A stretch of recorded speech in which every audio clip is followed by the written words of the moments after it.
une période de contingence, d'incertitude. Ouais, la montée en puissance de l'inflation, ainsi que la famine qui s'invite dans des contrées que même dans nos délires les plus fous auront pensé. Nous disons, va ce monde, qu'en serait-il demain? Les choses qu'autrefois que nous croyons certains va paraître ébranlées et même s'écrouler, alors que nous, d'entre nous sont maintenus artificiellement du vivant par des pilules ou des thérapies de toutes sortes. La solution à tout cela, c'est Jésus le Christ. Peut-être que vous dites à l'intérieur de vous, j'ai déjà donné une chance à Jésus. En fait, lui avons-vous offert une vraie chance? Et certains disent ceux avec raison, qu'il en soit une situation d'emploi ou toute autre, ils n'ont su me donner une vraie chance. Mais qu'en est-il de vous? Avez-vous offert une vraie chance à Jésus le Christ? Offre-lui donc une vraie chance et vous saurez voir ce qu'il fera dans votre vie. C'est la raison pour laquelle nous invitons à tenir un culte à sa gloire et ce dimanche après dimanche de 10h à midi. Nous sommes localisés au 213 rue du Médoc, Terrebonne, Québec, code postal J6W 6K6. Nous comptons vous voir nombreux et serons heureux de vous rencontrer.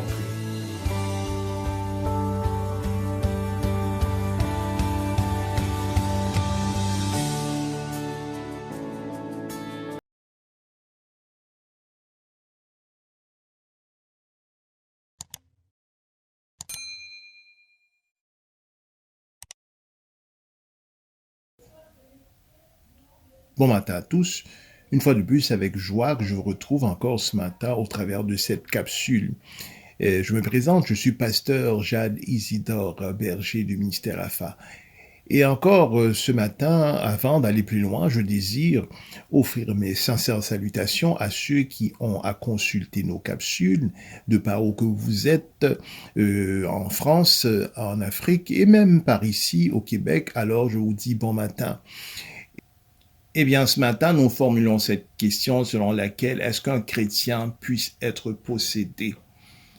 Et avant de ce faire, en ce moment, le monde ne tourne pas du tout bien. Alors que je me suis donné à Christ il y a plus de 30 ans, nous avons jamais vu les choses, les signes prophétiques s'accomplir de pareille manière. Nous sommes à l'heure présente dans un temps d'accélération, l'accélération des éléments prophétiques. Et une prophétie n'attend pas l'autre pour s'accomplir. Et tel que nous avons annoncé au travers de la capsule précédente, nous sommes dans les mauvais temps. Depuis la pandémie et jusqu'à maintenant, et les choses s'en vont réellement dans un état dégradable. Et tel qu'énoncé au travers des capsules précédentes, nous devons racheter le temps tel qu'avait évoqué l'apôtre Paul au travers de Éphésiens 5, racheter le temps car les jours sont mauvais. Eh bien, les jours mauvais sont présentement devant nous en ce moment, depuis la pandémie et jusqu'à aujourd'hui, et les choses s'en vont dans une accélération démesurée et les choses vont dans une dégradation totale et nous verrons un monde qui ira de pire en pire. Et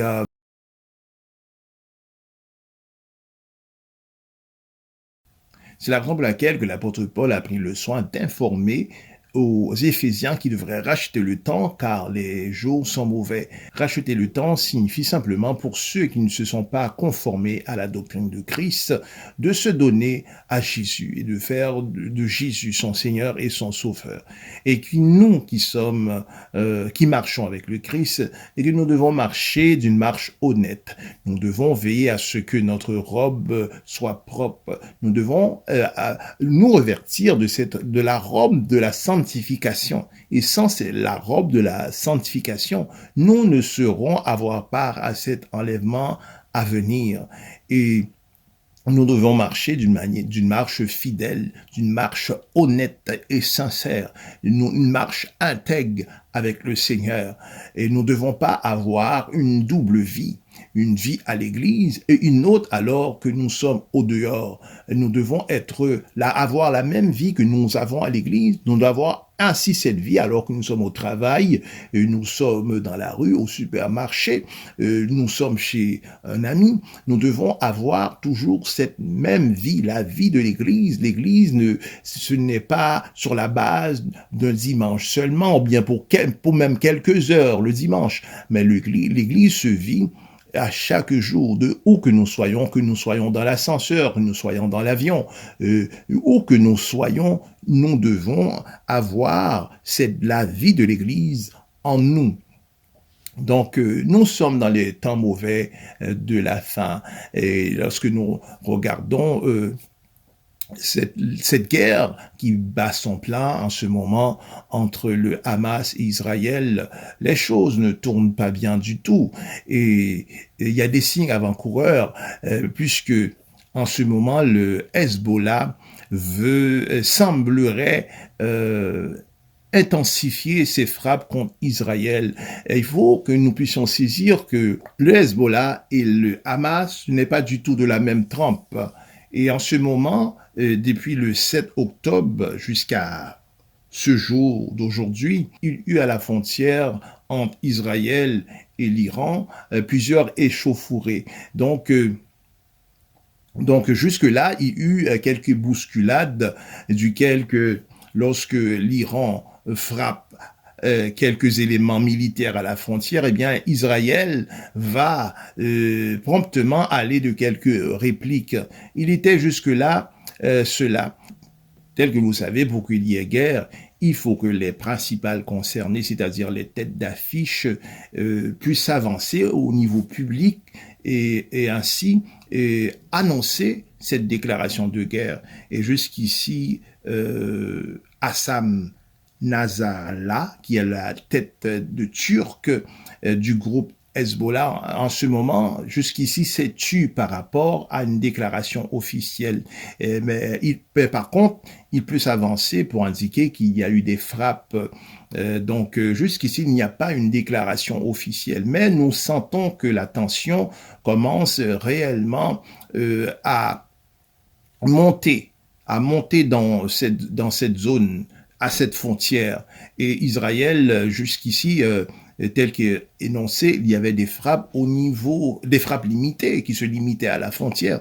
Mais Israël a pénétré, et il n'y a pas si longtemps, quelques jours de cela, a pénétré en frappant une usine d'aluminium à quelques 45 kilomètres de la frontière. Donc, nous sentons cette tension réellement qui commence à se faire intense. Donc, il ne faut pas se surprendre que tout cela ait une tournure d'une guerre, d'une déclaration de guerre un peu après. Donc, si les Hezbollah et Israël vont maintenant aller à une guerre, alors la tension mondiale va réellement augmenter. Et nous savons que le Liban est un bon camarade de la Russie. Donc, et tel que vous le savez, Israël maintient de bonnes relations avec les États-Unis. Et donc tout cela maintenant, si il y a lieu l'intervention de la Russie, eh bien, il ne faut pas se surprendre qu'il y ait lieu après l'intervention des États-Unis. Et lorsque cela sera ainsi, nous serons au plus fort de cette troisième guerre mondiale. Donc, tel que vous pouvez entreprendre, la tension mondiale en ce moment s'accentue de manière bien inquiétante. C'est la raison pour laquelle, mes chers amis, tel que évoqué au travers des capsules précédentes, vous devez vous prémunir des aliments non périssables. Également, tel que vous savez, lorsqu'il y a un moment de guerre, les premières cibles, c'est de boycotter, c'est une coupure des moyens de communication, des téléphones, entre autres Internet. C'est la raison pour laquelle je vous invite, vous et votre famille, de vous dire le mot si toutefois il y aurait un événement grave, alors que les moyens de communication seront rompus, avant que cela puisse arriver de vous indiquer entre vous et de vous dire si toutefois il y a quelque chose au niveau au niveau mondial ou peut-être même local, de vous donner un rendez-vous dans un lieu. Et il peut être, exemple, chez un oncle, chez une tante, chez le père ou bien la mère, de vous donner rendez-vous dans un lieu afin de vous rassembler ensemble. Eh bien, la question que nous avons formulée un peu avant, c'est selon laquelle est-ce qu'un chrétien né de nouveau puisse être possédé? Eh bien, avant de se faire, considérons le passage de Job du chapitre 1er au verset 6. Il est dit, « Or les fils de Dieu vinrent un jour se présenter devant l'Éternel, et Satan vint aussi au milieu d'eux. » Et comprenons que l'homme comporte 3 compartiments, ou bien encore l'homme est tripartite. Nous sommes à la fois un esprit, ayant une âme et un corps. Donc, nous ne le disons pas à la manière catholique. Catholique se dit un corps, une âme et un esprit. Donc, les catholiques mettent plus de l'emphase sur le corps. Le corps, c'est le péché. Et donc, nous le disons dans l'ordre d'importance selon laquelle que l'esprit est le plus important de tous. Donc, l'esprit, car c'est l'esprit qui donne l'âme. Donc, s'il n'y a pas d'esprit, eh bien, il n'y a pas d'âme. Donc, nous disons esprit, âme et corps, et non le contraire. Donc, il est que l'homme a ces 3 compartiments en lui. Alors, il s'agit que, au moment de la conversion, lorsque nous allons à la prière de repentance, ou bien encore à la prière de la foi, eh bien, au moment de la repentance, il est que le Seigneur nous accorde un nouvel esprit, c'est-à-dire l'esprit ancien que nous avons, l'esprit qui avant était un esprit qui s'imprégnait du péché, c'est un esprit pécheur, alors il est que le Seigneur va nous départir de cet esprit afin de nous accorder maintenant un esprit nouveau. C'est la raison pour laquelle il est dit que nous, lorsque nous venons, nous avons prononcé de manière sincère la prière de la foi, eh bien, nous sommes nés de nouveau, nous sommes nés d'esprit. Donc, le corps reste tel qu'il est, l'âme reste tel qu'il est, nous avons toujours nos repères, nous nous souvenons qui sont les nôtres, notre père, notre mère, nos frères, nos sœurs, nous nous souvenons ce que nous avons appris dans les classes, les mathématiques, le français, nous nous souvenons de tout, mais c'est la raison pour laquelle c'est seulement l'esprit qui est né de nouveau, et ni l'âme, et encore moins le corps. Alors, il est que lorsque nous venons à Christ, selon Romains 8, verset 1er, il est dit qu'il n'y a aucune condamnation pour ceux qui sont en Christ. De cette condamnation, il y a la condamnation au niveau de Dieu. C'est-à-dire que lorsque nous venons à Christ, les condamnations que Dieu avait contre nous sont retirées à cause du sang de Christ. Donc, mais toutefois, selon la jurisprudence de Dieu, car nous savons que nous avons un Dieu qui est un Dieu juste, non seulement juste, il est parfaitement juste. Donc, c'est la raison pour laquelle nous disons un juste juge. Donc, ce Dieu qui est parfaitement juste, alors selon sa jurisprudence, il est que, bien que nos condamnations auprès de Dieu, dans le livre de Dieu, nous ont été effacées, alors, dans le livre de Satan, il y a des condamnations qui demeurent contre nous.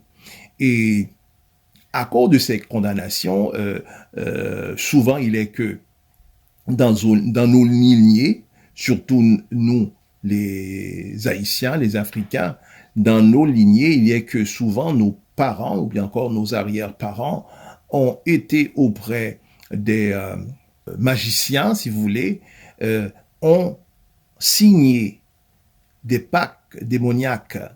Donc, il est que maintenant, alors que nous venons au Seigneur, nous sommes parfaitement dans le Christ, mais toutefois, ces pactes demeurent.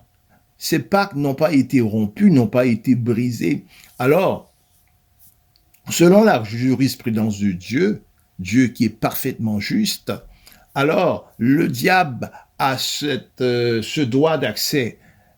Le diable a un droit légal de venir en nous et nous posséder dans notre âme.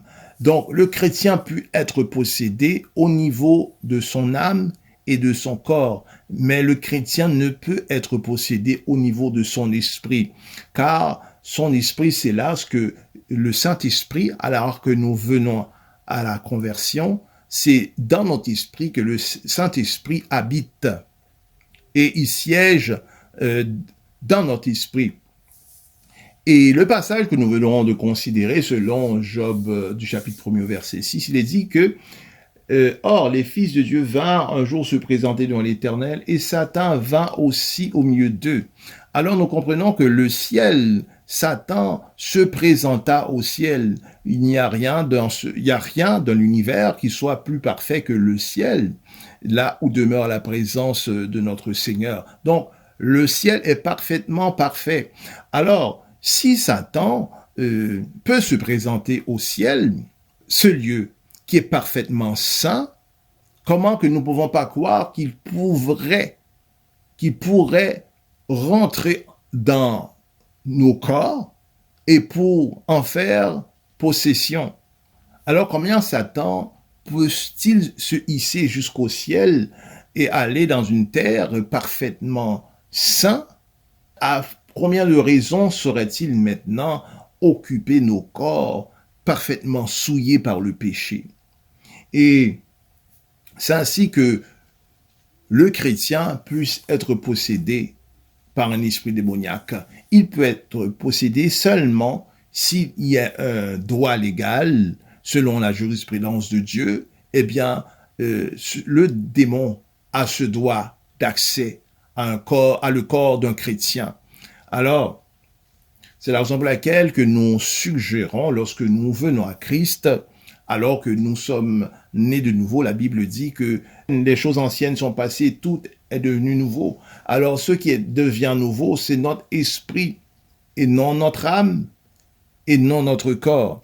Alors, lorsque nous venons à Christ, nous devons, après avoir reçu la prière de la foi, nous devons recevoir ainsi, pour ceux qui ont eu dans les fois d'avant, qu'ils ont eu à établir un pacte avec le diable, et peut-être même peut-être qu'ils n'ont pas eu un pacte avec le diable, mais qu'ils puissent avoir seulement un soupçon de quelque chose, ils devront passer par la prière de délivrance. Ils devront recevoir la prière de délivrance dans une manière prudente, à savoir s'il y a un démon ou pas à l'intérieur de ce corps. Alors maintenant, quels sont les signes d'une possession démoniaque? Et selon Marc 5, il y avait le démoniaque de Gadarien. Et ce démoniaque, la Bible dit, il habitait au cimetière, il s'isolait. Également, il s'automutilait. Donc l'automutilation, c'est une forme de possession démoniaque, et un individu qui est colérique, donc qui tend à se fâcher pour rien, et donc cela ainsi c'est un signe de présence démoniaque. L'individu peut également avoir une aversion accrue envers le sexe. Également, il y a des gens qui sont accoutumés à la cigarette, à l'alcool. Et cela également est un signe d'occupation démoniaque, évidemment, tel que vous savez. Il y a également, lorsque l'individu possède une force qui se mesure de manière inhumaine, également cela, c'est un signe de présence démoniaque. Il y a également, lorsque l'individu est à parler d'une langue qu'il n'a pas du tout appris, et ainsi, donc au moment de la transe, Les yeux de l'individu peuvent devenir soudain verts, également des pupilles prenant l'apparence de celle d'un serpent. Il y aura également une voix rauque, profonde et autoritaire.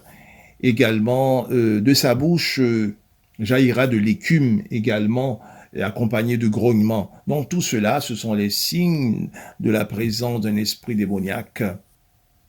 Et il y a également ainsi l'incapacité de l'abandon d'un péché.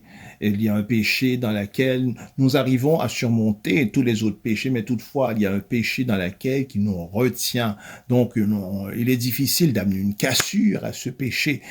Ce péché semble complètement englouti en notre vie. Et si ce démon n'est pas chassé, alors il y a des chances de manière probante dans laquelle que si il y a eu l'enlèvement de l'Église, à cause que ce démon n'a pas été chassé du corps de l'individu, que cet individu demeure de son péché, il se puisse être que cet individu ne puisse être dans l'enlèvement de l'Église. Et ce n'est pas parce que un individu se porte bien, se montre intelligent, et semble correct en apparence qu'il n'est pas un esprit démoniaque à l'intérieur. Mes chers amis, l'heure vient de se quitter. Nous serons ensemble la semaine prochaine, Dieu voulant. D'ici là, veuillez partager la vidéo, veuillez appuyer sur la cloche de notification à pouvoir de consulter la capsule lors de sa mise en ligne. Et d'ici là, je vous dis que Dieu puisse bien vous garder. À la prochaine.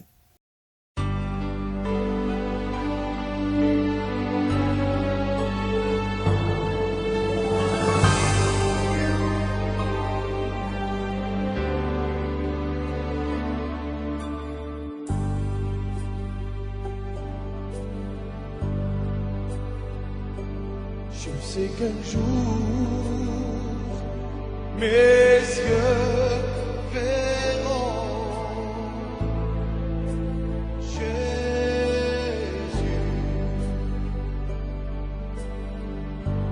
Je sais qu'un jour,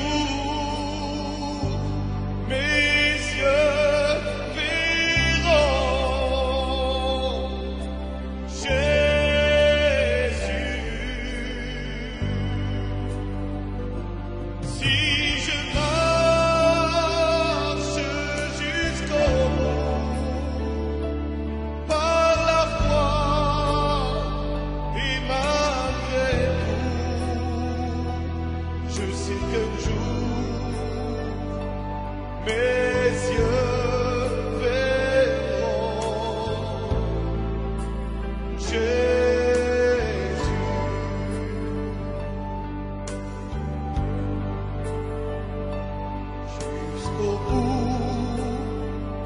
Je veux te suivre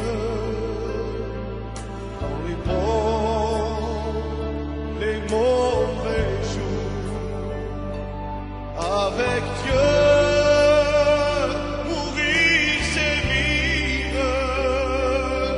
Avec Jésus, oui pour toujours. Je sais qu'un jour, mes yeux verront Jésus. Je sais qu'un jour